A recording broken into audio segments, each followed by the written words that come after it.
বিসমিল্লাহির রহমানির রহিম। পরম করুণাময় ও অসীম দয়ালু আল্লাহর নামে শুরু। আসসালামু আলাইকুম ওয়া রাহমাতুল্লাহি ওয়া বারাকাতুহু।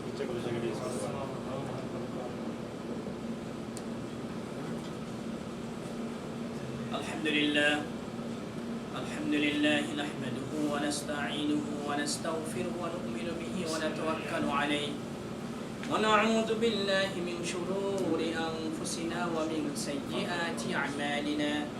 من يهده الله فلا مضل له ومن يضلل فلا هادي له ونشهد أن لا إله إلا الله وحده لا شريك له ونشهد أن محمدا عبده ورسوله.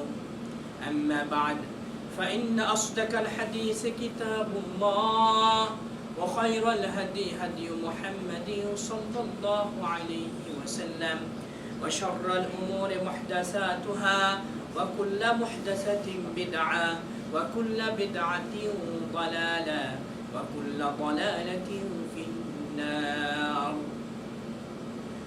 فأعوذ بالله من الشيطان الرجيم. نسارع لهم في الخيرات بل لا يشعرون. إن الذين هم من خشية ربهم مشفقون والذين هم بآيات ربهم يؤمنون والذين هم بربهم لا يشركون والذين يؤتون ما آتوا وقلوبهم وجلة أنهم إلى ربهم راجعون. أولئك يسارعون في الخيرات وهم لها سابقون.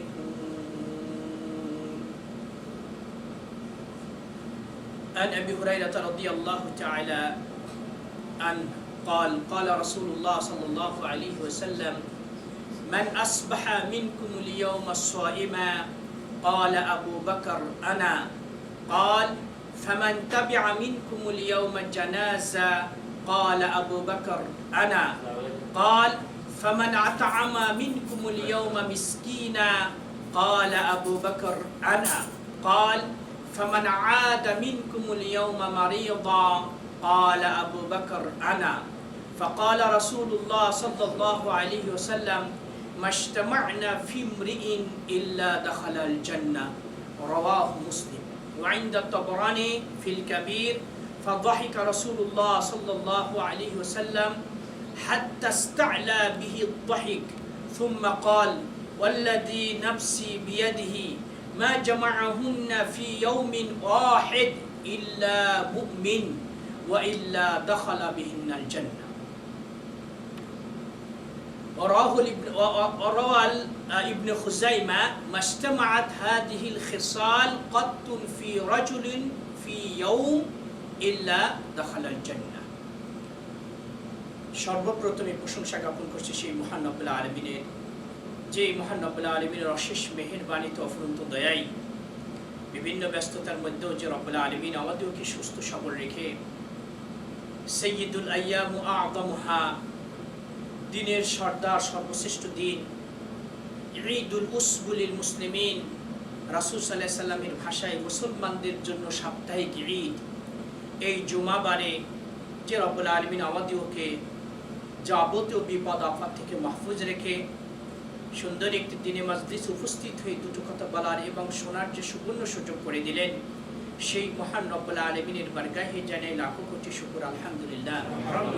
তাদের রাসূল হযরত আহমদ মুস্তাফা মুহাম্মদ মুস্তাফা সাল্লাল্লাহু আলাইহি ওয়াসাল্লামের প্রতি বর্ষিত হোক লাখো কোটি দরুদ ও সালাম, যে নবীর উম্মত হতে পেরে আজ আমরা সত্যই গর্বিত, মুআজ্জাজ, মহাসম্মানিত।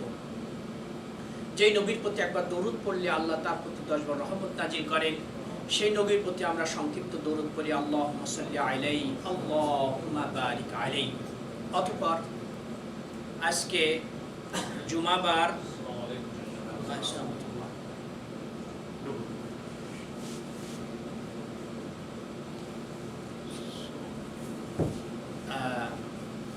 যে বিষয়টি সম্পর্কে আমরা আজকে ইনশাআল্লাহ আলোচনা করব, তা হচ্ছে ফাস্তাবিকুল খায়রাত, ভালো কাজে প্রতিযোগিতা করা, প্রতিযোগিতামূলক ভালো কাজে অগ্রসর হওয়া।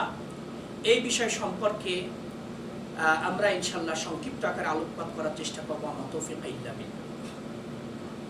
আল্লাহ রাব্বুল আলামিন যারা হচ্ছে ভালো কাজে অগ্রগামী ভূমিকা রাখে, অতি দ্রুত বেগে যখনই কোনো ভালো কাজের সন্ধান পায়, তখনই এই নেকি কামানোর জন্য যারা সাধনা করে, প্রচেষ্টা চালায়, এই শ্রেণী ব্যক্তিদের কিছু গুণের কথা আল্লাহ রাব্বুল আলামিন তার কালামে পাকে উল্লেখ করেছেন।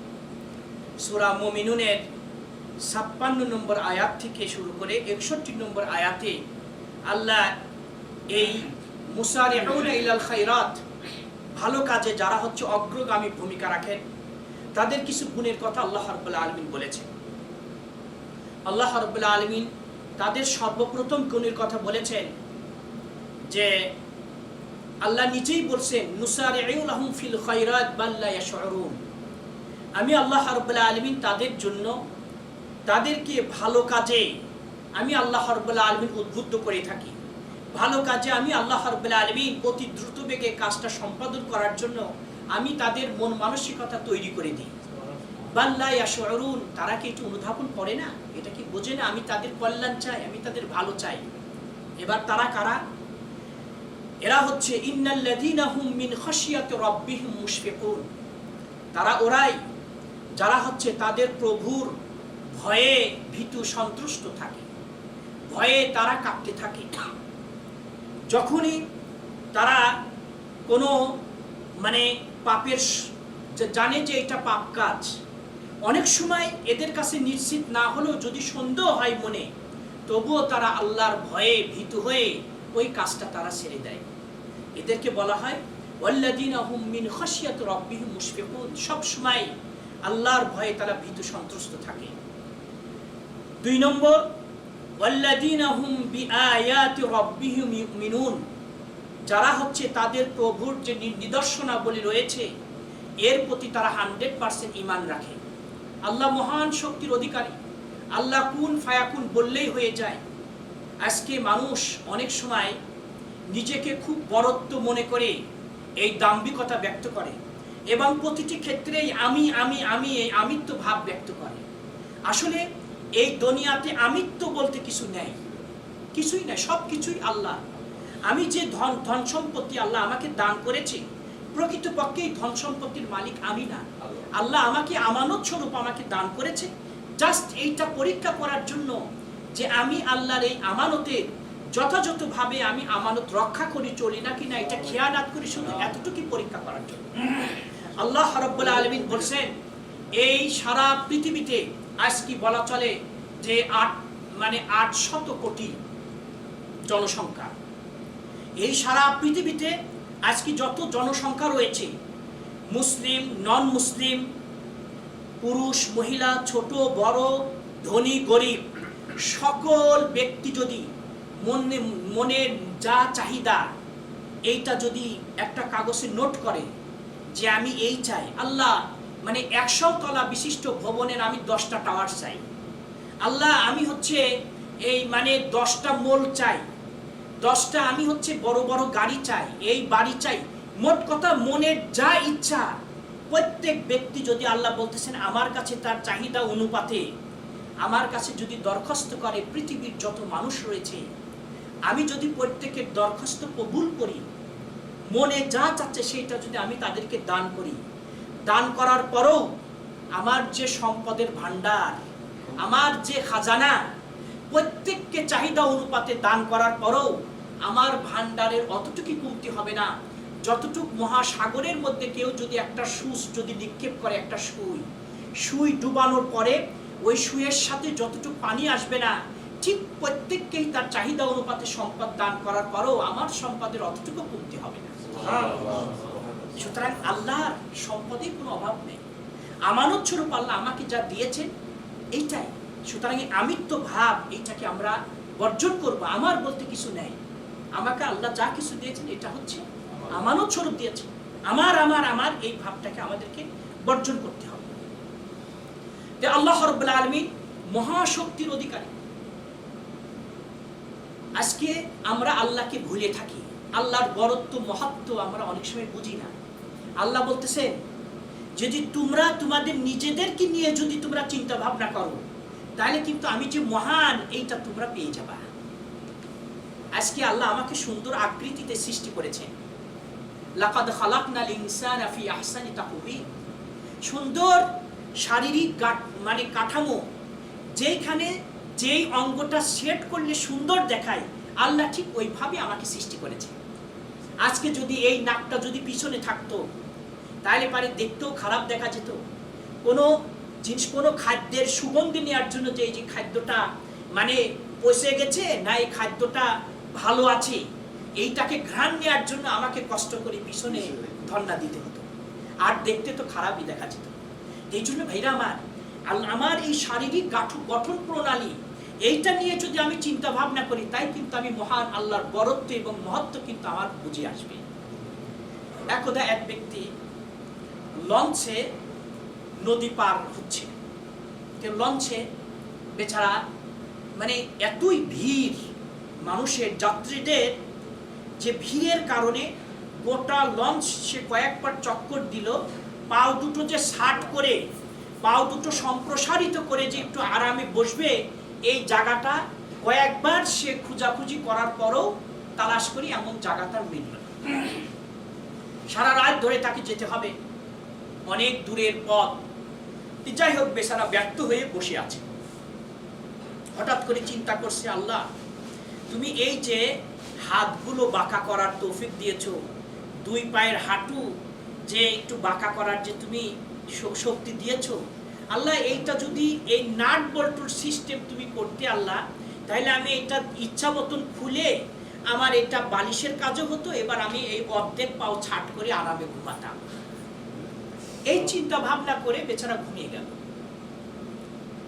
যখন লঞ্চ গন্তব্যস্থলে পৌঁছা ভাব, কিছুক্ষণ আগে বেশ কিছু লোক চিল্লাই বলতেছে, ইন্না লিল্লাহ, আমার ব্রিফকেস হারিয়েছে, কেউ বলছে আমার মানি ব্যাগ হারিয়েছে, কেউ বলছে ভাই আমার হচ্ছে এই জিনিস হারিয়েছে, ওই জিনিস হারিয়েছে, চিৎকার করছে। তখন এই ব্যক্তি সুবহানাল্লাহ আল্লাহু আকবার বলে চিৎকার দিয়ে বলছে, আল্লাহ আমি রাত্রি যে চিন্তা ভাবনা করেছিলাম ব্যাপারটি যদি এমনই হতো তাহলে সকালে বলতো, কেউ বলতো আল্লাহ আমার হাঁটু হারিয়েছে, কেউ বলতো আমার পাও হারিয়েছে, কেউ বলতো আমার এই হারিয়েছে। সুতরাং আল্লাহর সৃষ্টির নৈপুণ্যতার মধ্যে কোনো কমতি নেই। আল্লাহ তার এই যাবতীয় সৃষ্টি মানে অত্যন্ত সুন্দরভাবে আল্লাহ রাব্বুল আলামিন সৃষ্টি করেছেন। তাই এদের গুণ হচ্ছে আল্লাহর এই নিদর্শনাবলীর মধ্যে তারা হচ্ছে এই যে বরত্ব, আল্লাহ রাব্বুল আলামিন সপ্তম আকাশকে উইদাউট খুঁটি, কোনো হচ্ছে খুঁটি নাই, স্তম্ভ ছাড়াই আল্লাহ রাব্বুল আলামিন এইটাকে তিনি মানে রেখেছেন। এর দ্বারাই বোঝা যাবে যে আল্লাহ বড়, আল্লাহ মহান। কুন ফায়াকুন, আল্লাহ যা বলবেন মুহূর্তের মধ্যে হয়ে যাবে। এটা আল্লাহর জন্য কিছুই না। আজকে অনেকেই বলে খাও দাও ফুর্তি করো, আগামীকাল বাঁচবে কিনা বলতে পারো। মরা যাওয়ার পরে হিন্দুরা বলে যে আমরা জ্বালিয়ে সারখার করে দিই, এটা নাকি আল্লাহ পুনরায় আবার মানুষের আকৃতি দান করে, আবার নাকি এদের থেকে হিসাব নিকাশ নেবে। আইজা কুন্না ইজামান নাখির, আল্লাহ বলতেছেন ওরা বলে যে মরার পরে হাড্ডি হুড্ডি কই যাইবে, এইটা নাকি আবার আল্লাহ রাব্বুল আলামিন একত্রিত করে নাকি মানুষ বানায়। এইটা অসম্ভব ব্যাপার। সুতরাং খাও দাও ফুর্তি করো, আগামীকাল বাঁচবে কিনা বলতে পারো। এই স্লোগান কোনো মুসলমানের হতে পারে না। মুসলমান এই স্লোগানে বিশ্বাসী না। মুসলমানের বিশ্বাস হচ্ছে ওয়াল আখিরাতু খায়রু ওয়া আবকা, আখিরাত উত্তম এবং চিরস্থায়ী। এতে হচ্ছে মুসলমান বিশ্বাসী। দুনিয়া না, ঠিক দুনিয়া কিছুই না। মুসলমানের যাবতীয় আমল হচ্ছে আখিরাত কেন্দ্রিক হবে। আল্লাহ রাব্বুল আলামিন বলতেছেন তুরাজুল মালাইকাতু ওয়ার রূহ ইলাইহি ফি ইয়াউমিন কানা মিকদারুহু 50000 সানা। দুনিয়া আখিরাতের তুলনায়, দুনিয়াতে কেউ যদি 50,000 বছর যদি হায়াত পায়, সেজন্য আখিরাতের তুলনায় মাত্র একদিন হায়াত পেল। একদিন হায়াত পেল, এত বিশাল দিন হবে। সুতরাং মুসলমান এর যাবতীয় কার্যাবলী অন্তরে উদ্দেশ্যই থাকবে আমি আখিরাতের শান্তি কেমন করে লাভ করব, এটাই না। দ্বিতীয় গুণ হচ্ছে ওয়াল্লাযীনা হুম বিরাব্বিহিম লা ইশরিকুন, তারা তাদের প্রভুর সাথে কোনো শিরিক করে না, শরীক স্থাপন করে না। এখানে শিরিক বলতে যে এই সমস্ত গুণ যে মুমিন বান্দার মধ্যে রয়েছে, তারা তাদের পক্ষে তো বড় শিরিক সংগঠিত হওয়ার সম্ভাবনাই নাই, কিন্তু যে ছোট ছোট শিরিক সেইগুলো সাধারণত তাদের মানে পক্ষে সম্ভাবনা না। তবে অনেক সময় মানুষের দ্বারা অনেক সময় গোপন শিরিক হয়ে যায়, ওই ব্যক্তি উপলব্ধি করতে পারে না। আমরা মাশাআল্লাহ নামাজ কালাম করি, ভালোভাবে চলি, কিন্তু অনেক সময় দেখা যায় যে আমাদের এই ইবাদত যখন করে ইবাদত করে অনেক সময় রিয়া এসে যায়, মানুষ দেখানো ভাব। যখন কোনো ব্যক্তি থাকে তখন অত্যন্ত খুশুর সাথে নামাজ পড়ি, আবার দেখা যায় যে লোক দেখানোর জন্য আমি দান করি। অনেক সময় দেখা যায় যে ব্যক্তি ভালো, কিন্তু অনেক সময় মানুষের মধ্যে রিয়া চলে আসে, লোক দেখানো ভাব চলে আসে। এটাও কিন্তু এক প্রকার শিরিক।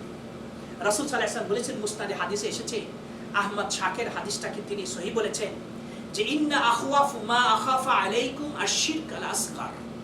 ও আমার উম্মতেরা, আমি তোমাদের উপরে সবচেয়ে যে বিষয়টি বেশি ভয় পাচ্ছি সেটা হচ্ছে শিরকে আসগারে।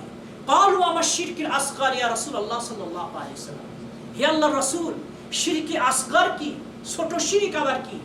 রাসূল সাল্লাল্লাহু আলাইহি ওয়াসাল্লাম বললেন আর রিয়া, সেটা হচ্ছে মানুষ দেখানো। সুতরাং আজকে মানুষ দান করছে দেখা দেখি। সুতরাং ভাইরা আমার, আমরা চেষ্টা করব যে কোনো মানুষ দেখানো আমল যেন আমরা না করি। শয়তান কিন্তু আমাকে উদ্বুদ্ধ করবে মানুষ দেখানো আমল করার জন্য, কিন্তু আমি ইখলাসের সাথে দান করব। রাসূল সাল্লাল্লাহু আলাইহি ওয়াসাল্লাম বলেছেন, কাল কিয়ামতের দিন 7 শ্রেণীর ব্যক্তিকে আল্লাহ রাব্বুল আলামিন আরশের ছায়ার তলে স্পেশাল হিসাবে, ভিআইপি হিসাবে নিজের কাছে ডেকে নিয়ে তিনি আশ্রয় দান করবেন। তাদের মধ্যে এক ব্যক্তি হচ্ছে তার ডান হাত কি দান করে, বাম হাত জানতে পারে না। আর আজকে আমাদের দেশে এই যে ধর্মীয় যে অনুষ্ঠানগুলো হয়, সেইখানে বক্তারা আদায় করে যে 10 বস্তা সিমেন্ট দিল আমুক, মারহাবা মারহাবা। এই মারহাবা বাহবা নেওয়ার জন্য মানুষ আজকে অস্থির থাকে। আবার যারা হচ্ছে মেম্বার অথবা চেয়ারম্যান পদপ্রার্থী, তারা তো ওই বড় একটা দান, এই বড় দানের প্রতীক্ষায় থাকে। এবার বক্তা সাহেব বলেন, আমার সর্বশেষ একটা দান, আল্লাহর ঘর মসজিদ তৈরি হবে, এই 50 বস্তা সিমেন্ট লাগবে বা 1 লক্ষ টাকার প্রয়োজন, এই বড় দানটা গরিব এলাকায় কে দিবে? আশেপাশে দেখা যায় যে কেউ হাত উঠায় না। আমি প্রাণ খুলে তার জন্য দোয়া করব। এইবার ওই মেম্বার বা চেয়ারম্যান পদপ্রার্থী দেখে যে কেউ হাত উঠায় না, তখন বলে যে আমার সামনে ভোট, খালাস, বাহবা নেওয়ার জন্য দান করলে যে আমি 1 লক্ষ টাকা দান করব। সবাই এবার তাকে বাহবা দিচ্ছে, মারহাবা মারহাবা। উদ্দেশ্য যে যাতে জনগণ জানে যে আমাদের চেয়ারম্যান মেম্বার পদপ্রার্থী, চেয়ারম্যান বা মেম্বার নির্বাচিত হওয়ার আগেই যদি এত দান করে, না জানি হলে পারে কত দান করবে। ওই যে ব্যক্তি দান করছে, এই দানবীরের উদ্দেশ্য হচ্ছে দুনিয়া কামানো। তার এই দানটা প্লাসের জায়গায় মাইনাস হবে, কোনো উপকার আসবে না, বরং এটা শিরকে পরিণত হবে। কিসে? শিরকে পরিণত। এই জন্য কোনো আমল আমরা মানুষ দেখানো কোনো আমল করবো না, যা করবার। ছোট শিরকের মধ্যে অনেক সময় দেখা যায় যে তাবিজ কবজ আমরা ব্যবহার করি, সেটা ছোট শিরকের অন্তর্ভুক্ত, তবে কখন এটা বড় শিরকও হয়ে সম্ভাবনা আছে। রাসূল সাল্লাল্লাহু আলাইহি ওয়াসাল্লাম একদিন এক ব্যক্তির হাতে একটা বালা দেখলেন। রাজুলান ফি ইয়াদিহি হালকাতুম মিন সুফর, হাতে বালা দেখলেন, বললেন যে মা হাযা, এটা তুমি কেন পরেছো, কারণ কি? ক্বালা মিনাল ওয়াহিনা ইয়া রাসূলুল্লাহ সাল্লাল্লাহু আলাইহি ওয়াসাল্লাম, ইয়া রাসূলুল্লাহ, শরীরটা কয়েকদিন যাবত ব্যথা অনুভব হচ্ছে, যেটাকে আমরা এক কথায় বাত বলতে পারি, এই কারণে আমি এইটা নিয়েছি, আর কোনো কারণ না। রাসূল সাল্লাল্লাহু আলাইহি ওয়াসাল্লাম বললেন ইনজিহা, আমি বলছি তুমি এটা খুলে ফেলো। তখন ওই ব্যক্তি একটু গড়িমসি করছে, ওর একটা মনের সান্ত্বনা যে আমি এর দ্বারা মনে কিছুটা উপকৃত হচ্ছি, কিছুটা উপকার পাচ্ছি। কিন্তু রাসূল সাল্লাল্লাহু আলাইহি ওয়াসাল্লাম গ্যারান্টি দিয়ে বললেন, যেই মুখ থেকে হক ছাড়া কোনো কিছু বের হয় না, যেই ব্যক্তি ওহির ভিত্তিতে যাবতীয় কথা বলেন, ওমা ইয়ানতিকু আনিল হাওয়া ইন হুয়া ইল্লা ওয়াহয়ু ইউহা, রাসূল সাল্লাল্লাহু আলাইহি ওয়াসাল্লাম বললেন আমি বলছি ইনজিহা, তুমি এটা খুলে ফেলো। ফাইন্নাহা লা তাজিদুকা ইল্লা ওয়াহনা, কারণ তোমার এটা মনের একটা ভুল ধারণা যে এর দ্বারা তুমি হচ্ছে উপকার লাভ করছো, কিন্তু আমি বলছি এইটা যদি তুমি ব্যবহার করেই থাকো কন্টিনিউ, তোমার রোগ কিন্তু আরো এটা বাড়িয়ে দিবে। আর সবচেয়ে যেটা মারাত্মক কথা তা হচ্ছে এই, ফাইন্নাকা লাউ মুত্তা ওয়া হিয়া আলাইকা মা আফলাহতা আবাদা, এই বালা পরিধান করা অবস্থায় যদি আল্লাহ মাফ করুন তোমার মৃত্যু ঘটে যায়, তাহলে কিন্তু কিয়ামতের দিন তুমি সফল কাম হতে পারবে না। এই যে আমরা রাসূল সাল্লাল্লাহু আলাইহি ওয়াসাল্লাম বলেন, মান তাআল্লাকা তামিমা ফাকাদ আশরাকা, যে ব্যক্তি তাবিজ লটকানো সেই ব্যক্তি শিরক করলো। এই তাবিজ আমরা অনেকেই কম বেশি অনেকেই তাবিজ লটকাই। আর বিশেষ করে আমাদের দেশে এই নবজাতক শিশু দুনিয়ায় আগমনের পূর্বেই তার মা, নানি, খালা, ফুফু এরা কেউ তাবিজ, কবজ, লাকসি একাধিক আগেই রেডি করে থাকে। এবার জন্মগ্রহণের সাথে সাথে তার শরীরে এগুলো পরিয়ে দেয়। ভাইরে, প্রথমেই আমি এই বাচ্চাটারে আমি এই শিরকি আমল আমি তাকে এই অভ্যস্ত করছি, তাকে গড়ে তুলছি শিরকি আমল দ্বারা, আমি এই তাবিজ কবজের উপর নির্ভরশীল হচ্ছি। ভাই, আল্লাহর উপর তাওয়াক্কুল করুন। সুতরাং এইগুলো হচ্ছে শিরিক। কেউ যদি মনে করে যে এই তাবিজ কবজ এইটা নিজস্ব শক্তির বদলতে আমাকে সুস্থ করার ক্ষমতা রাখে, তাহলে বড় শিরিক হবে। কোনো ব্যক্তি যদি ধারণা করে যে এই বালা অথবা এই পিতলের আংটি অথবা লাকসি অথবা কবজ এইগুলো হচ্ছে তার নিজস্ব শক্তির বদলতে আমার রোগ ভালো করতে সক্ষম, তাহলে এই ব্যক্তি মুশরিক হয়ে যাবে। এই আকীদা পোষণ করা অবস্থায় যদি তার মৃত্যু হয়ে যায়, একেবারে চিরকালের জন্য জাহান্নামের আগুনে জ্বলতে হবে, এক সেকেন্ডের জন্য জাহান্নামের আগুন থেকে বের হবে না। আর যদি এইটা ধারণা করে যে আল্লাহ আসলে আমাকে ভালো করবেন, ভালো করার মালিক আল্লাহ, কিন্তু এটা একটা ওসিলা, তাইলে সেটা হবে ছোট শিরক। কিন্তু তবুও হচ্ছে এটা পাপ, তবুও কি পাপ। রাসূল সাল্লাল্লাহু আলাইহি ওয়াসাল্লাম বলেছেন যে কিয়ামতের দিন আমার উম্মতের মধ্যে থেকে ৭০,০০০ উম্মত বিনা হিসাবে জান্নাতে যাবে, তাদের কোনো হিসাব নেই।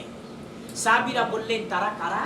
সেই দিন রাসূল সাল্লাল্লাহু আলাইহি ওয়াসাল্লাম যারা বিনা হিসাবে জান্নাতে যাবেন তাদের 4টি গুণের কথা বলেছিলেন যে লা ইয়াকতাবুন, তারা হচ্ছে মানে এই লোহা, আর তৎকালীন যুগে লোহা গরম করে সেটা ট্রিটমেন্ট করত, মানে প্রলেপ করত, শরীরে প্রলেপ লাগিয়ে ট্রিটমেন্ট করত, তারা এতে বিশ্বাসী না। ওয়ালা ইয়াস্তারকুন, আর তারা হচ্ছে ঝাড়ফুঁকও বিশ্বাসী না। ওয়ালা ইয়াতাকায়্যারুন, তারা পাখি উড়িয়ে ভাগ্যও নির্ণয় করে না। ওয়ালা রাব্বিহিম ইয়াতাওয়াক্কালুন, চতুর্থত তারা হচ্ছে 100% আল্লাহর উপর তাওয়াক্কুল করে। তাহলে পারে তারা এই গরম কিছু মানে গরম করে শরীরে প্রলেপ নেয় না, তারা হচ্ছে ঝাড়ফুঁকে বিশ্বাসী, ঝাড়ফুঁক গ্রহণ করে না, তারা হচ্ছে পাখি উড়িয়ে ভাগ্য নির্ণয় করে না, আর 100% তারা এই সব কিছু মানে ভুরুক্ষেপ না করে বরং আল্লাহর উপরে 100% তাওয়াক্কুল ভরসা করে। এই 100% এই 4টি গুণ যাদের মধ্যে থাকবে, রাসূল সাল্লাল্লাহু আলাইহি ওয়াসাল্লাম বলেছেন যে এই শ্রেণীর আমার উম্মতের লোকেরা, এই গুণে যারা গুণান্বিত হবে, তারা বিনা হিসাবে জান্নাতে যাবে। আবার হাদিসে এসেছে প্রত্যেক 1000-এ আবার 70,000 আল্লাহ দান বিনা হিসাবে। সুতরাং আমরা এই ছোট শিরক থেকেও নিজেকে রক্ষা করার জন্য চেষ্টা করব। তাবিজ কবজ এগুলো আমরা মূলত ব্যবহার করব না ভাই, এর মধ্যে কোনো আসলে উপকার নেই। এখন প্রশ্ন আসতে পারে যে অনেকেই এই ভূত পেতনি বা জিন এগুলোর আসরে অনেকেই আক্রান্ত হয়, সেই ক্ষেত্রে এর কোনো ট্রিটমেন্ট আছে নাকি? হ্যাঁ, রাসূল আকরাম সাল্লাল্লাহু আলাইহি সাল্লাম 1400 বছর পূর্বে তিনি এই চিকিৎসা দিয়ে গেছেন, চিকিৎসার মানে পদ্ধতি তিনি আমাদেরকে বলে গেছেন যে এইগুলো থেকে রক্ষা পাওয়ার উপায় কি। রাসূল সাল্লাল্লাহু আলাইহি ওয়াসাল্লাম বলেছেন, কোনো মুসলমান যদি প্রত্যেক দিন সকালবেলা ফজরের পরে, ফজরের নামাজ পড়ার পর আয়াতুল কুরসি একবার, কুল হুয়াল্লাহু আহাদ 3 বার, কুল আউযু বিরাব্বিল ফালাক 3 বার, কুল আউযু বিরাব্বিন নাস 3 বার, অতঃপর এই দোয়া 3 বার, আউযু বিকালিমাতিল্লাহি তাম্মাতি মিন শাররি মা খালাক। এই দোয়াটা 3 বার। আবার আরেকটি দোয়া, বিসমিল্লাহিল্লাযী লা ইয়াদুররুহু মা ইসমিহি শাইউন ফিল আরদি ওয়ালা ফিস সামা ওয়া হুয়াস সামিউল আলিম। এই দোয়া যদি 3 বার পড়ে, পৃথিবীর এমন কোনো শক্তি নাই যে তার ক্ষতি করতে পারে। গ্যারান্টি। যদি সকালবেলা কেউ এইটা পড়ে, সন্ধ্যা পর্যন্ত কেউ যদি তাকে জাদু করতে চায়, কেউ যদি তাকে বান মারতে চায়, কেউ যদি তাকে অন্য কোনো ক্ষতি সাধন করতে চায়, অথবা সাপ বিচ্ছু কোনো কিছুই তাকে দংশন করতে পারবে না। আল্লাহ সম্পূর্ণরূপে আল্লাহ তাকে হেফাজত করবে। আবার মাগরিবের পরে যদি এই দোয়াগুলো পড়ে, ফজর পর্যন্ত আল্লাহ রাব্বুল আলামিন এই সমস্ত বিপদ আপদ থেকে আল্লাহ তাকে হেফাজত করবে। আরেকটা হাদিস এসেছে যে কেউ যদি মাগরিবের সময় 60টা খেজুর যদি আজোয়া খেজুর খায়, তাহলে পারে সকাল পর্যন্ত কেউ তাকে জাদু করতে পারবে না, সাপ বিচ্ছু বিষাক্ত কোনো প্রাণী তাকে দংশন করতে পারবে না। আবার সকালবেলা যদি আজোয়া খেজুর যদি 60টা খায়, তাহলে সন্ধ্যা পর্যন্ত আল্লাহ রাব্বুল আলামিন এই সমস্ত বিপদ আপদ থেকে আল্লাহ তাকে হেফাজত করবে। এখন প্রশ্ন হচ্ছে, আজোয়া খেজুরের মূল্য তো বেশি, তবে শেখ বিন বাজ রাহিমাহুল্লাহ, সৌদি আরবের যিনি গ্র্যান্ড মুফতি ছিলেন, তিনি বলেছেন যে তৎকালীন যুগে এই আজোয়া খেজুর অ্যাভেলেবল পাওয়া যেত প্রচুর পরিমাণে। সেজন্য রাসূল সাল্লাল্লাহু আলাইহি ওয়াসাল্লাম এই আজোয়া খেজুরের কথা বলেছেন। তবে ইনশাআল্লাহ যে কোনো খেজুরই যদি কোনো ব্যক্তি এই নিয়তে যদি সে যদি খায়, ইনশাআল্লাহ আল্লাহ রাব্বুল আলামিন তাকে এই সওয়াব পাওয়া যাবে, বা আল্লাহ রাব্বুল আলামিন এই ফজিলত তাকে দান করবে। তাইলে মাশাআল্লাহ যারা আমরা এখানে অবস্থান করছি সৌদি আরবে, তাদের তো মাশাআল্লাহ এই খেজুর তো সহজলভ্য, সহজেই তো পাওয়া যায়। তাইলে আমরা এই আমলটা ইনশাআল্লাহ করতে পারি ইনশাআল্লাহ। এবং আমরা বাড়িতেও আমরা এই আমলের কথা বলে দিতে পারি। আর ঝাড়ফুঁক, সেটা যদি কুরআন এবং সহিহ হাদিসের থেকে বর্ণিত দুয়ার আলোকে কেউ যদি ঝাড়ফুঁক দেয়, এই ঝাড়ফুঁকটা এটা হচ্ছে নিষেধ না, এটা জায়েজ আছে। আল্লাহে আজকে বড় দুঃখের বিষয়, মুসলমান হিন্দু কবিরাজের কাছে ঝাড়ফুঁক নিতে যায়। হিন্দু কবিরাজের কাছে একদিন এক ভণ্ড কবিরাজ, তার কাছে একটা রোগী নিয়ে আসা হয়েছে যে জিনের আসর আছে। তে আমি সাধারণ বেশে তার পাশে বসে আছি, দেখি কেমন করে সে ঝাড়ফুঁক করে। তা আমি পাশে বসে আছি, সে ঝাড়ফুঁক করছে, ওই বাংলাতে কিছু আরবিতে দোয়া পড়ে। তো এই এর মধ্যে মাঝখানে একবার হরে কৃষ্ণ হরে রাম এরম বলল। ঝাড়ফুঁক যখন শেষ হলো, আমি কবিজারে বললাম, এই বেটা, এই তুমি এর হরি রাম হরি কৃষ্ণ এগুলো উচ্চারণ করলে কেন? এই বেটা, এই তুমি মুসলমান হওয়ার সাথে এই ধরনের এই হিন্দুর এই রাম মূর্তির নাম নিলে কেন তুমি? তে বলছে, ভাই একে যে ভূতে ধরছে, যে জিন, এ হচ্ছে হিন্দু জিন, সুতরাং ওই হরি কৃষ্ণ হরি রাম এটা না বললে যাবে না, এই জন্য আমি এই নাম বলছি। এরা পশ্চিম চেনে না এই সমস্ত কবিরাজ, অথচ মানুষের আজকে হচ্ছে এদের কাছে ধন্না দিচ্ছে। এর থেকে আপনি কেমন হচ্ছে কুরআন হাদিস থেকে দোয়া বা ঝাড়ফুঁকের আপনি আশা করতে পারেন? ঈমান শেষ হয়ে যাবে। আবার অনেকেই হাত দেখায়। রাসূল সাল্লাল্লাহু আলাইহি ওয়াসাল্লাম বলেন, মান তাআররাফান আও কাহিনান ফাসাদ্দাকাহু বিমা ইয়াকুল ফাকাদ কাফারা বিমা উনজিলা আলা মুহাম্মাদিন সাল্লাল্লাহু আলাইহি ওয়াসাল্লাম। যে ব্যক্তি গণকের কাছে যাবে আর গণক যা বলবে তা বিশ্বাস করবে, মুহাম্মদ সাল্লাল্লাহু আলাইহি ওয়াসাল্লামের উপর যে কুরআন অবতীর্ণ করা হয়েছে, এই কুরআনকে ওই ব্যক্তি অস্বীকার করবে। অফি রিওয়ায়াতিন লা তুকবালু লাহু সালাতু 40 ইয়াওমা, আল্লাহ রাব্বুল আলামিন তার 40 দিন যাবত তার নামাজ আল্লাহ কবুল করবে না। অথচ আজকে অহরহ মানুষ এইগুলো করছে। সুতরাং ভাইরা আমার, এই যে অনেকেই বড় বড় শহরগুলোতে ওই কিছু কবিরাজ ওই মানে রাস্তার পাশে ওই টিয়া পাখি নিয়ে বসে থাকে, ওইখানে ব্যক্তিরা যায়, কিছু চিঠি লেখা থাকে, ওই টিয়া পাখি মুখে চিঠি নিয়ে আসে, হ্যাঁ ভাই আপনার বিপদ তো সামনে আরো 4-5টা আসে, এই অনেক সম্পদের আপনার মালিক হবেন, এই কাকডুম বাগডুম বলে ওই তাবিজ কবজ কিছু নিয়ে চলে যায়। বেচারা বিশ্বাস করে, ঈমান শেষ। এইগুলোকে আমরা বিশ্বাস করবো না ভাই। যারা হচ্ছে মুমিন, মুসারিউনা ইলাল খায়রাত, ভালো কাজে যারা প্রতিযোগিতা করে, তারা এইগুলোতে কোনো কিছুতেই বিশ্বাসী নয়। এবার তাদের ৪র্থ নম্বর গুণ হচ্ছে ওয়াল্লাযীনা ইউতুনা মা আতাউ ওয়া কুলুবুহুম ওয়াজিলা আন্নাহুম ইলা রাব্বিহিম রাজিউন। আল্লাহ তাদেরকে যা কিছু দিয়েছেন, যতটুকু সম্পদ দিয়েছেন, এর থেকেই তারা আল্লাহর ভয়ে ভীত হয়ে যে আমাদেরকে কিয়ামতের দিন আল্লাহর কাঠগড়ে দাঁড় করানো হবে, আল্লাহর দিকে আমাদের ফিরে আসতেই হবে, এই ভয়ে আল্লাহ যতটুকু সম্পদ দিয়েছেন এর মধ্যে থেকেই আল্লাহ সাধ্য অনুপাতে আল্লাহর রাস্তায় তারা দান করে।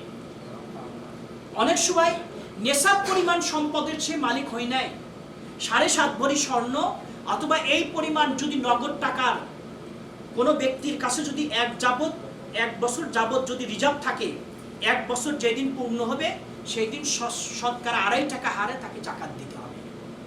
যারা হচ্ছে প্রতিযোগিতামূলক ভালো কাজ করে তাদের অনেক সময় আল্লাহ নেশাব পরিমাণ সম্পদ দান করেন না, তবু আল্লাহর ভয়ে যতটুকু আল্লাহ দিয়েছে ওইটা দিয়েই আল্লাহর রাস্তা দান করেই বেচারা তবু ভয়ে থাকে, আল্লাহ আমার এতটুকু সামর্থ্য ছিল, আল্লাহ তুমি এতটুকু আমাকে দিয়েছিলে, আমি এতটুকুই তোমার রাস্তায় দান করলাম। এরা ভালো।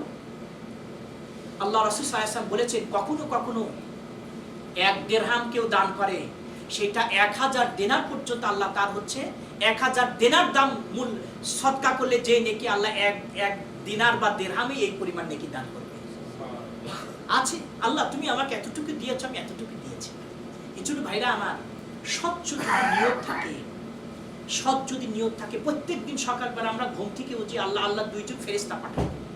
যারা আমরা সাধ্য বচন কিছু দান করি তখন ওই ফেরেশতা বলে, আল্লাহ এই ব্যক্তির তুমি ধন সম্পদে আল্লাহ বরকত দান করো। আর যারা কিছু দান করে না এবং দান করার কোনো মন মানসিকতাও থাকে না, আর একজন ফেরেশতা ওর জন্য বদদোয়া দিতে থাকে। এই জন্য এই হাদিসের উপর আমরা এইভাবে আমল করতে পারি। হইতে পারে আমি একটা ডিব্বা বা একটা বাক্স তৈরি করতে পারি, প্রত্যেক দিন সকালবেলা ঘুম থেকে জেগে আমি 1 রিয়াল আমি এখানে দান করতে পারি, আমি 50টা হালালা আমি এই বক্সের মধ্যে রাখতে পারি, দেখে আমি এইটা হচ্ছে ফকির মিসকিনের মাঝে আমি দান করতে পারি, তাহলে ফেরেশতার দোয়া আমি প্রত্যেকদিন লাভ করতে পারি। হইতে পারে এইটা। অথবা কয়েকজন মিলে অনেক জনে কল্যাণমূলক কাজ আছে, অনেক ফকির মিসকিন এতিম অনেক খাত আছে, তাহলে 1 রিয়াল আমি প্রত্যেকদিন দান করতে পারি। আজকে আমরা এই সুদ টানের পিছনে কত টাকা খরচ করছি, আজকে আমরা অপচয় অন্য খাতে কত টাকা খরচ করছি, কিন্তু আল্লাহর রাস্তায় দান করতে গেলে বিভিন্ন গরিমসি আমরা দেখিয়ে থাকি। না ভাই, ফেরেশতার দোয়া নেব, আল্লাহ আমাকে সামর্থ্য দিয়েছেন এতটুকু আমি দান করব, এই জন্য সাধ্য অনুপাতে আমরা দান করব।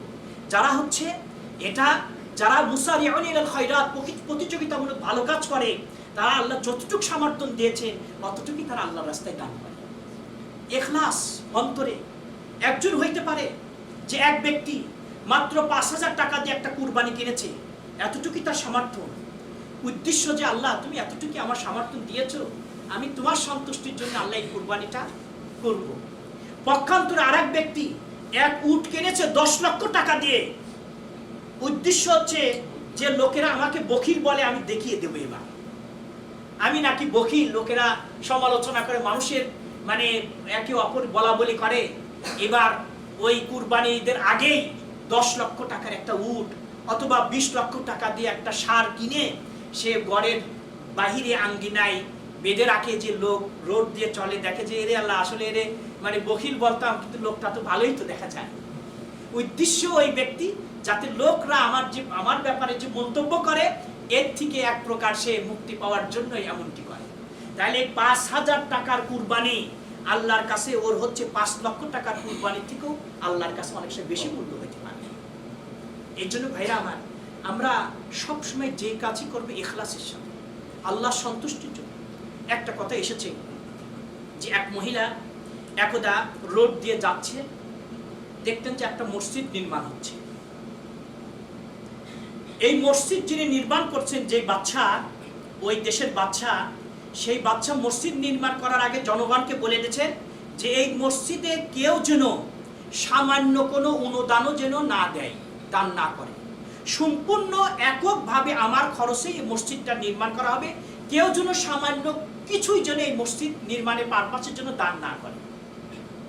তে মহিলাটা পাশ দিয়ে যাচ্ছে, বলছে বাদশাহ তো ফরমান আছে কোনো কিছু দান না করা, কিন্তু যে পশুটা এই মসজিদ নির্মাণের যে ম্যাটালিয়ান্স, এইগুলো হচ্ছে এক স্থান থেকে আর এক স্থানে আনার কাজে যে পশুটাকে বহন করার জন্য ব্যবহার করা হচ্ছিল, ওই পশুটা মসজিদের পাশে বেঁধে রাখা হয়েছে, কিন্তু পানির পিপাসায় ওই পশুটা ছটফট ছটফট করছে।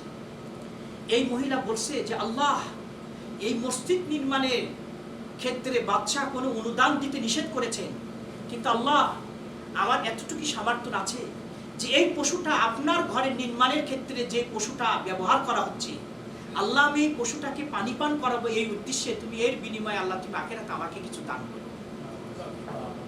খালেস দিলে পানি নিয়ে এসে পশুটাকে পানি পান করানো। এবার বাচ্চা ঘুমিয়ে আছে, রাত্রে আল্লাহ রাব্বুল আলামিন বাচ্চাকে স্বপ্নে দেখাচ্ছে যে সাইনবোর্ডে মসজিদে তোমার নামকরণ করেছো, এই সাইনবোর্ডটা ফেলে দিয়ে আমি আল্লাহ অমুক মহিলার নামে মসজিদের নামকরণ করলাম। সকালবেলা বাচ্চা ঘুম থেকে জেগে জনগণকে পাঠিয়ে দেওয়ারে দেখো তো দেখি সাইনবোর্ডে আমার নাম আছে নাকি। সবাই যে বললো যে হ্যাঁ আপনার নামই আছে। পরবর্তী রাত্রে বাচ্চা ঘুমিয়ে আছে, যে ঠিক গত রাত্রে যে স্বপ্ন দেখেছিল একই স্বপ্ন দেখে। এবার জনগণ পাঠিয়ে শিওর হতে চাইলো, দেখে রিপোর্ট একই আসলো যে আপনার নামই আছে। দ্বিতীয় রাত্রে একই স্বপ্ন দেখলো। এবার বাচ্চা রাষ্ট্রীয়ভাবে ওই মহিলার নাম পর্যন্ত স্বপ্নে আল্লাহ বাচ্চাকে বলে দিলেন। বাচ্চা এবার রাষ্ট্রীয়ভাবে এই মহিলা কে আছে তাকে আমার কাছে উপস্থিত করা হোক, তিনি ঘোষণা দিয়ে দিলেন। যাই হোক, অবশেষে মহিলা মানে ভয়ে আতঙ্কিত হয়ে ভীত সন্ত্রস্ত অবস্থায় বাচ্চার নিকটে উপস্থিত হল। বাচ্চা জিজ্ঞাসা করছে, আমি যা বলবো তুমি সত্য অ্যান্সার দিবা। আচ্ছা তুমি বলো তো দেখি, এই মসজিদ নির্মাণের পারপাসে তুমি কি অনুদান রেখেছো আমাকে বলো। তখন মহিলা বলছে, আপনি তো কোনো অনুদান রাখতে এখানে নিষেধ করেছেন, আমি কিছুই দান করিনি, আর্থিক কোনো অনুদান আমি এই মসজিদে দান করিনি। যে তুমি কি করেছো আমাকে বলো। বলছে, আমি একদা এই রোড দিয়ে যাচ্ছি না, এই মসজিদ নির্মাণের ক্ষেত্রে যে পশুটা মেটালিয়ান্স আনা নেওয়ার ক্ষেত্রে যে ব্যবহার করা হচ্ছিল, এই পশুটা পানির পিপাসায় ছটফট ছটফট করছিল, আমি পানি নিয়ে এসে এই পশুটারে পানি পান করেছি এবং সাথে সাথে অন্তরে নিয়ত করেছিলাম, আল্লাহ তোমার ঘর নির্মাণের ক্ষেত্রে যে পশুটা ব্যবহার করা হচ্ছে, আল্লাহ আমি একটু সহযোগিতা করলাম, এর বিনিময়ে আখিরাতে আল্লাহ তুমি আমাকে একটু নেকি দান করো, আমি এতটুকু শুধু নিয়ত করেছিলাম। বাদশা বললেন, আল্লাহ তোমার নিয়ত কবুল করেছে। আমি মসজিদ নির্মাণ করেছিলাম, আমার নিয়ত ছিল যে আমি মারা যাব, লোকজন বলবে যে অমুক বাদশা মসজিদটা বানিয়েছে। মানুষের একটা মানে বাহবা বা মানুষ আমাকে স্মরণ করবে, আমি মানুষের থেকে এই সুনাম অর্জনের জন্য আমি মসজিদ নির্মাণ করেছিলাম। আসলে আল্লাহর সন্তুষ্ট আমার তেমন উদ্দেশ্য ছিল না। সুতরাং বাদশা অর্ডার দিয়ে দিলেন, এই সাইনবোর্ড নামাও। নামিয়ে এই মহিলার নামে আজকে থেকে এই মসজিদের নামকরণ করা হলো। ভাইরা আমার স্বচ্ছ নিয়ত, এটা হচ্ছে অতি জরুরি। এরপর এদের এই গুণ তাদের মধ্যে যারা থাকবে, আল্লাহ বলতেছেন উলাইকা ইউসারিউনা ফিল খায়রাত, এরাই হচ্ছে ভালো কাজের দিকে মানে প্রতিযোগিতামূলক, তারা ভালো কাজে অগ্রসর হয়, ভালো কাজ তারা করে। ওয়াহুম লাহা সাবিকুন, আর এই ভালো কাজ সম্পাদনের ক্ষেত্রে সব সময় তারা অগ্রগামী ভূমিকা রাখে। অনেক কথা এসেছে এই সম্পর্কে, ইনশাআল্লাহ আমরা ব্যাপক আলোচনা করব। একটা হাদিস এসেছে, আবু বকর রাদিয়াল্লাহু তাআলা আনহু একদিন রাসূল সাল্লাল্লাহু আলাইহি ওয়াসাল্লাম ফজর নামাজ পড়ার পর সাহাবীদের উদ্দেশ্যে হঠাৎ প্রশ্ন করছে, মান আসবাহা মিনকুমুল ইয়াওমা সাইমা, আচ্ছা বলো তো দেখি আজকে তোমাদের মধ্যে কে রোজা রেখেছে? কেউ বলে না। ক্বালা আবু বকর রাদিয়াল্লাহু তাআলা আনা ইয়া রাসূলুল্লাহ সাল্লাল্লাহু আলাইহি ওয়াসাল্লাম, আবু বকর বলেন, ইয়া রাসূলুল্লাহ আমি রোজা রেখেছি। রাসূল সাল্লাল্লাহু আলাইহি ওয়াসাল্লাম দ্বিতীয় কোশ্চেন তাদের সম্মুখে রাখলেন, বললেন, ফামান তাবিআ মিনকুমুল ইয়াওমা জানাজা, আজকে তোমাদের মধ্যে কে জানাজায় অংশগ্রহণ করেছে? কেউ অ্যানসার দেয় না, সবাই নিশ্চুপ। ক্বালা আবু বকর রাদিয়াল্লাহু তাআলা আনা, আবু বকর বলেন, ইয়া রাসূলুল্লাহ সাল্লাল্লাহু আলাইহি ওয়াসাল্লাম আমি জানাজায় আজকে অংশগ্রহণ করেছিলাম। নাম্বার 3 নম্বর প্রশ্ন হচ্ছে, ফামান আতআমা মিনকুমুল ইয়াওমা মিসকিনা, আজকে তোমাদের মধ্যে কে মিসকিনকে খানা খাওয়িয়েছে? কোনো ব্যক্তি অ্যানসার দেয় না, কেউ উত্তর দেয় না। ক্বালা আবু বকর আনা ইয়া রাসূলুল্লাহ সাল্লাল্লাহু আলাইহি ওয়াসাল্লাম। আবু বকর বললেন, ইয়া রাসূলুল্লাহ, আমি মিসকিনকে আজকে খানা খাওয়িয়েছি। নাম্বার 4, রাসূল সাল্লাল্লাহু আলাইহি ওয়াসাল্লাম প্রশ্ন করলেন, ফামান আদা মিনকুমুল ইয়াওমা মারিদা, আজকে তোমাদের মধ্যে কে অসুস্থ ব্যক্তিকে কিছুটা সেবা শুশ্রূষা করার জন্য তার কাছে যে তার চিকিৎসার খোঁজ খবর নিয়েছে, তার সাথে একটু কথা বলেছে, তাকে একটু সান্ত্বনা দিয়েছে, কে করেছে? কে গিয়েছিল তোমাদের মধ্যে? কেউ উত্তর দেয় না। ক্বালা আবু বকর রাদিয়াল্লাহু তাআলা আনা ইয়া রাসূলুল্লাহ সাল্লাল্লাহু আলাইহি ওয়াসাল্লাম, ইয়া রাসূলুল্লাহ, আমি আজকে অসুস্থ ব্যক্তিকে দেখতে গিয়েছিলাম। এই 4টা কাজ। এবার রাসূল সাল্লাল্লাহু আলাইহি সাল্লাম কি করলেন? ক্বালা আলাইহিস সালাতু ওয়াস সালাম মাশতামা'না ফি ইমরিইন ইল্লা দাখালাল জান্নাহ। রাসূল সাল্লাল্লাহু আলাইহি বললেন যে কোনো মুসলমানের মধ্যে যদি এই 4টি নেক আমল যদি সমন্বয় ঘটে, কোনো মুসলমান যদি করে, তাহলে নিশ্চয় আল্লাহ রাব্বুল আলামিন তাকে জান্নাত দান করবে। আর একটা রিওয়ায়াতে এসেছে রাসূল সাল্লাল্লাহু আলাইহি সাল্লাম হাসলেন এবং হাসার আওয়াজটা যেন একটু উঁচু হলো। এবার রাসূল সাল্লাল্লাহু আলাইহি বললেন, ওয়াল্লাযী নাফসি বিয়াদি, ওই সত্তার কসম যার হাতে আমার জীবন। আল্লাহর প্রকৃত হাত, কুদরতি হাত, এটা আমরা মানি না। আজকে মুআতাজিলা জাহমিয়া সম্প্রদায় আল্লাহর হাত এটা অস্বীকার করে না, আল্লাহর যে আকার আছে এটা মানতে চায় না, আল্লাহকে নিরাকার বলে। এই সম্পর্কে ইনশাআল্লাহ আমরা একদিন বিশদ আলোচনা করব। রাসূল সাল্লাল্লাহু আলাইহি ওয়াসাল্লাম বলেছেন, ওই সত্তার কসম যার হাতে আমার জীবন রয়েছে, সেই সত্তার কসম খেয়ে বলছি, মা জামাআহুন্না ফি ইয়াউমিন ওয়াহিদ ইল্লা মুমিন, এই 4টা কাজ নেক আমল একই দিনে সাধারণত কোনো মুমিন ব্যক্তির মধ্যেই উপস্থিত হয়ে থাকে, বা কোন মুমিন ব্যক্তির দ্বারা এই 4টি কাজ সংগঠিত হয়ে থাকে। আর যেই মুমিন ব্যক্তি একই দিনে এই 4টি কাজ করবে, নিশ্চয় আল্লাহ রাব্বুল আলামিন তাকে জান্নাত দান করবে। এটা আমার, তারাও মানুষ, আমরাও মানুষ। এইভাবে আবু বকর রাদিয়াল্লাহু তাআলা আনহু ভালো কাজে এইভাবে তারা প্রতিযোগিতা করেছেন। এইখানে একদিন ওমর রাদিয়াল্লাহু তাআলা আনহু বললেন যে সব সময় আবু বকর ভালো কাজ করে, একদিন আমি মনে মনে কল্পনা করলাম যে আজকে আমি আবু বকরের থেকে বেশি ভালো কাজ করব। রাসূল সাল্লাল্লাহু আলাইহি সাল্লাম একদিন ঘোষণা দিলেন, যুদ্ধের দামামা বাজছে, যুদ্ধের ঘোষণা দিলেন যে যার যা আছে এই সম্পদ নিয়ে আমার কাছে যেন উপস্থিত হয়।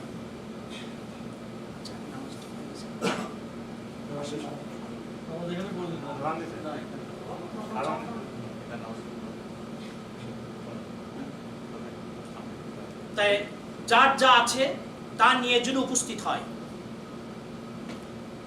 আবু বকর বলল, ওমর মনে করলে যে আজকে আমি আবু বকরের উপর বিজয় লাভ করব। সমস্ত সম্পদকে একত্রিত করে অর্ধেক সম্পদ সে বাসায় রাখলো, আর অর্ধেক সম্পদ রাসূলের দরবারে উপস্থিত করলো। ওমর মাবসুদ যে আজকে আবু বকর এমন আমল করবে না, আমি আজকে আবু বকরের উপর বিজয় লাভ করব নেক আমলের ক্ষেত্রে।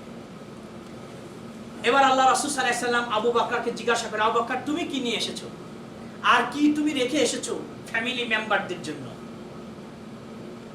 এবার আবু বকর রাদিয়াল্লাহু তাআলা আনহু বললেন, মা আবকাইতু লি আহলি। আবু বকর রাদিয়াল্লাহু তাআলা আনহু বললেন যে কি, ইয়া রাসূলুল্লাহ, আমার বাড়িতে যা কিছু ছিল আমি সব আপনার কাছে নিয়ে এসেছি।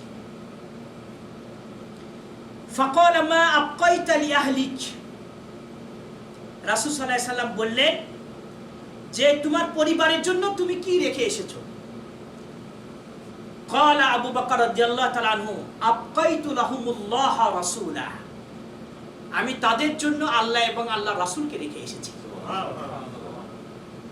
এবার ওমর রাদিয়াল্লাহু তাআলা আনহু তিনি বললেন, আল্লাহি লা আসবিকুহু ইলা শাইইন আবাদা, আল্লাহর কসম খেয়ে বলতেছি অনেক চেষ্টা করেছি, কখনো আমি আবু বকরের উপরে বিজয় লাভ করতে পারি না। আর একটা চমৎকার ঘটনা, মুসনাদে আহমদ এসেছে, আহমদ শাকির হাদিসটা হাসান বলেছেন। হাদিসটা হচ্ছে এই যে আব্দুল্লাহ বিন মাসউদ তিনি বলছেন যে রাসূল সাল্লাল্লাহু আলাইহি ওয়াসাল্লাম একদিন মসজিদে প্রবেশ করলেন, যেই মসজিদে আব্দুল্লাহ বিন মাসউদ তিনি কুরআন পড়তেছিলেন আর দোয়া করতেছিলেন। তে ওমর বলতেছে যে আমি, আবু বকর, আল্লাহ রাসূল এই তিনজন মসজিদে প্রবেশ করলাম, করে দেখছি যে আব্দুল্লাহ বিন মাসউদ মসজিদের এক কর্নারে কুরআন তেলাওয়াত করছে, তারপরে তিনি হচ্ছে আল্লাহর কাছে দোয়া করছেন। রাসূল সাল্লাল্লাহু আলাইহি ওয়াসাল্লাম দূর থেকে এই আব্দুল্লাহ বিন মাসউদের দোয়ার সাথে তিনি একত্রতা ঘোষণা করে বলছেন, আব্দুল্লাহ বিন মাসউদকে লক্ষ্য করে, ইসআল তু'তা, আরেকটা এসেছে সাল তু'তা, সাল তু'তা। আব্দুল্লাহ বিন মাসউদ তুমি চাইতে থাকো, তুমি যা চাইবা আল্লাহ তোমাকে তাই দান করবে। আব্দুল্লাহ বিন মাসউদ তুমি চাইতে থাকো, যা তুমি চাইবা আল্লাহ তাই দান করবে। এইটা আব্দুল্লাহ বিন মাসউদ কিন্তু রাসূলের আওয়াজটা শুনছে না। আবু বকর বলছে যে আমি, ওমর আর রাসূল সাল্লাল্লাহু আলাইহি ওয়াসাল্লাম পাশে বসে আছি, রাসূল সাল্লাল্লাহু আলাইহি ওয়াসাল্লাম আব্দুল্লাহ বিন মাসউদের জন্য এই ধরনের দোয়া করছে। এরপর রাসূল সাল্লাল্লাহু আলাইহি ওয়াসাল্লাম বলছেন, মান সাররাহু আইয়াকরাল কুরআনা গাদযান কামা উনজিল ফালইয়াকরা বিকিরাআতি ইবনি উম্মি আবদ। বলছেন রাসূল সাল্লাল্লাহু আলাইহি ওয়াসাল্লাম বললেন যে আল্লাহ রাব্বুল আলামিন কুরআনটা যেইভাবে অবতীর্ণ করেছেন 100% কোন মুসলমান যদি ঠিক ওইভাবে যদি পড়তে চায়, তাহলে ইবনে উম্মি আবদ মানে আব্দুল্লাহ বিন মাসউদ যেইভাবে তেলাওয়াত করে, কেউ যদি ওইভাবে তেলাওয়াত করে, তাহলে যেন আল্লাহ যেইভাবে কুরআন নাযিল করেছেন সেইভাবে যেন সে তেলাওয়াত করলো। এইবার ওমর বলতেছে যে আজকে আমি আবু বকরের উপর বিজয় লাভ করব, এই সুসংবাদ আমি যাই আব্দুল্লাহ বিন মাসউদের দেব। ভাইরা আমার, এরা সোনার মানুষ ছিল, কোনো হিংসা নেই। যে ভালো কাজ করেছে আমরা হিংসা করি, আমরা মানে গীবত গায়, সমালোচনা করি যে এর একটা ভালো, তাহলে ওই কাছে ভালো কাজ করলো, ওকে যাই বলবো না। এদের অন্তরটা স্বচ্ছ ছিল ভাই, কারোর প্রতি কোনো রকম হিংসা নাই, কোনো রকম কিছু নাই। এবার ওমর বলতেছে ফজরের আগেই আমি দৌড়াই আব্দুল্লাহ বিন মাসউদের বাড়িতে চলে গেলাম এই সুসংবাদ দেওয়ার জন্য যে গত রাত্রে এই ঘটনা ঘটেছে, আল্লাহ রাসূল সাল্লাল্লাহু আলাইহি ওয়াসাল্লাম তোমার সম্পর্কে এই মন্তব্য করেছে। বলছেন এর দ্বারা সুসংবাদ দিয়ে আমি আবু বকরের উপর বিজয় লাভ করব। এবার ওমর রাদিয়াল্লাহু তাআলা আনহু তিনি বলছেন ফালাম্মা আসবাহা,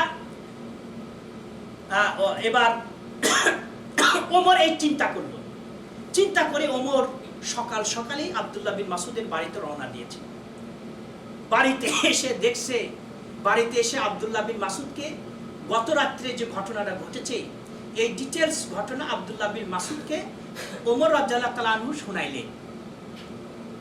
এবার আব্দুল্লাহ বিন মাসউদ বললেন যে আপনার পূর্বে আবু বকর রাদিয়াল্লাহু তাআলা আমাকে এই সুসংবাদ আগেই দিয়ে গেছেন। আপনার পূর্বে আবু বকর রাদিয়াল্লাহু তাআলা আনহু আমাকে এই সুসংবাদ আগেই দিয়ে তিনি চলে গেছেন। এবার ওমর রাদিয়াল্লাহু তাআলা আনহু বললেন, قال ارحم الله ابا بكر ما سبقته الى خير قط الا سبقني اليه। আল্লাহ রাব্বুল আলামিন আবু বকরের উপর খাস রহম আল্লাহ অবতীর্ণ করুন। আল্লাহে কোন কাজেই কখনো আমি যতবার চেষ্টা করেছি কখনো আমি ওমরের উপরে অগ্রগামী ভূমিকা রাখতে পারিনি ভালো কাজের ক্ষেত্রে, কিন্তু আগেই আবু বকর ওই কাজটা আগেই তিনি করে ফেলেছেন। ভাইরা আমার, এরা হচ্ছে মানুষ ছিল। আর এদের সম্পর্কে আজকে হচ্ছে যারা নিজেদেরকে মুসলমান দাবি করছে, এই আবু বকর সম্পর্কে আজকে যারা শিয়া, যারা রওয়াফেজ, এই আদম সন্তানের মধ্যে সবচেয়ে আবু বকরকে তারা সবচেয়ে মহাশত্রু মনে করে।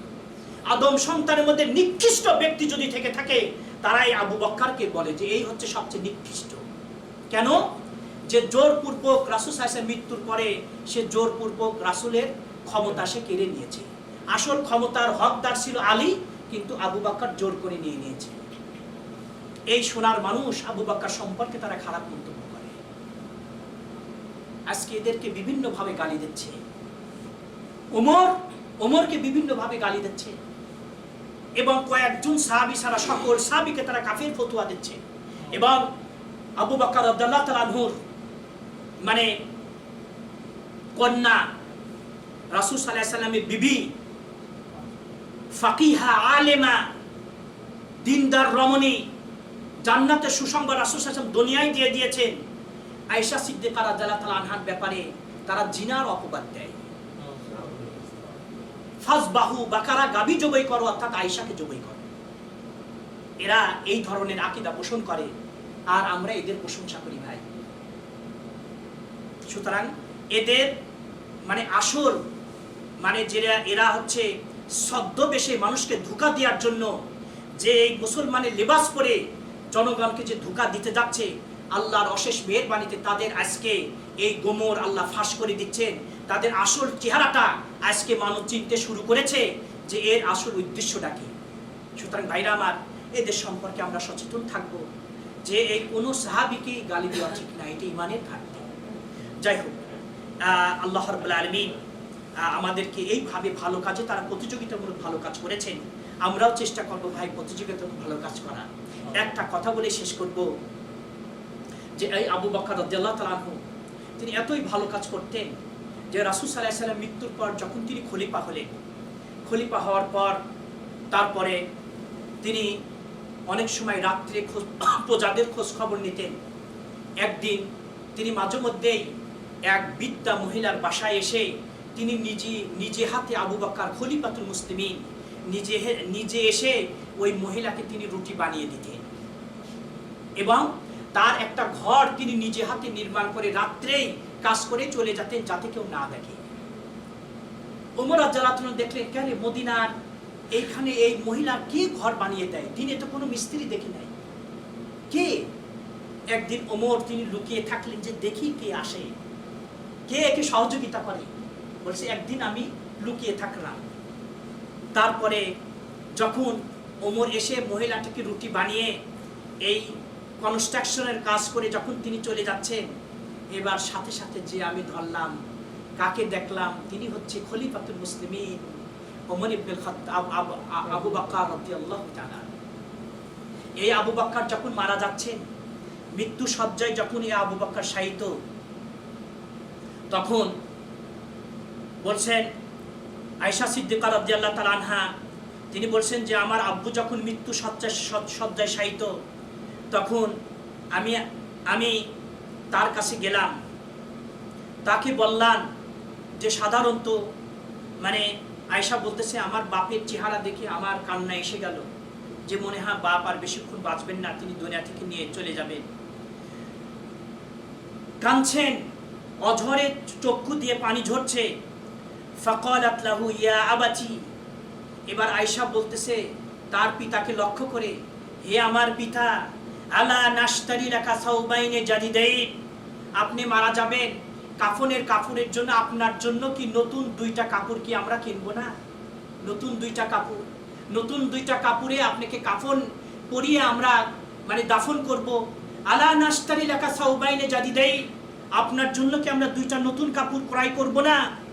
ফাকালা ইয়া আয়েশা আল হাইয়ু আউলা বিল জাদিদ মিনাল মাইয়িত। আবু বকর রাদিয়াল্লাহু আনহু, আয়েশা, মা আয়েশা, না না, আমার জন্য তুমি নতুন কাপড় কেনার দরকার নাই, আমি তো মারা যাব, কিন্তু যারা জীবিত আছে তারাই হচ্ছে যারা মারা যাচ্ছে এদের থেকে নতুন কাপড় পরিধান করার তারা বেশি হকদার। আমি যেই কাপড় পরে আসি, এবার বললেন যে কাফিনুনি বিসাওবাইনি হাদা, আমি যেই কাপড় পরে আছি তুমি আমাকে এই কাপড়ই আমাকে তুমি কাফন দিয়ে আমাকে মাটি দিও, কাফন করিও, এই কাপড় পরে দাফন করো। ফাইন্নি সাল্লাইতু বিহি খালফান নবী সাল্লাল্লাহু আলাইহি ওয়াসাল্লাম, কারণ আমি এই পোশাক পরে রাসূলের পিছনে আমি নামাজ পড়েছি। এটা আমার এই সমস্ত মানুষদের সম্পর্কে আজকে আমরা এই মন্তব্য করছি। এই জন্য আমরা নিশ্চয় যে উম্মতি মুহাম্মাদের মধ্যে রাসূলের পরে যার হচ্ছে স্থান, সে হচ্ছে আবু বকর রাদিয়াল্লাহু তাআলা আনহু। একদিন হচ্ছে আলী রাদিয়াল্লাহু তাআলা আনহু কুফার মসজিদের মেম্বারে দাঁড়িয়ে তিনি খুতবা দিচ্ছিলেন। আলী রাদিয়াল্লাহু তাআলা আনহু তিনি বলতেছিলেন, চিৎকার করে মানুষকে সম্বোধন করে বলছিলেন, আজ কি যে শিয়ারা আলীর মানে প্রশংসা করে যে আলীকে তারা ওমর আবু বকর সবার উপরে রাখে, সেই আলী আবু বকর সম্পর্কে কি মন্তব্য করেছেন? আলী রাদিয়াল্লাহু তাআলা আনহু বলেছেন, ওয়া হুয়া ইউনাদি কাইলান, সমগ্র মানুষকে সম্বোধন করে আলী রাদিয়াল্লাহু তাআলা সেদিন বলেছিলেন, খায়রু হাদিহিল উম্মাহ বাদা নাবিয়্যিহা আবু বকর ওয়া উমর রাদিয়াল্লাহু আনহুমা। এই নবীর পরেই এই উম্মতি মুহাম্মাদীর মধ্যে সর্বশ্রেষ্ঠ উত্তম ব্যক্তি হচ্ছে আবু বকর, তারপরে ওমর রাদিয়াল্লাহু আনহুমা। আর আজকে তাদের সম্পর্কে আমরা এমন মন্তব্য করছি। আল্লাহ রাব্বুল আলামিন আমাদের সকলকে হকটা বোঝার সেই অনুপাতে আমল করার তৌফিক দান করুন। আমিন সুম্মা আমিন। ওয়া আখিরু দাওয়ানা আলহামদুলিল্লাহি আলামিন সাল্লাল্লাহু নবিনা মুহাম্মদ ওয়া আলা আলিহি ওয়া সাহবিহি আজমাইন। ওয়াসসালামু আলাইকুম ওয়া রাহমাতুল্লাহি ওয়া বারাকাতুহু।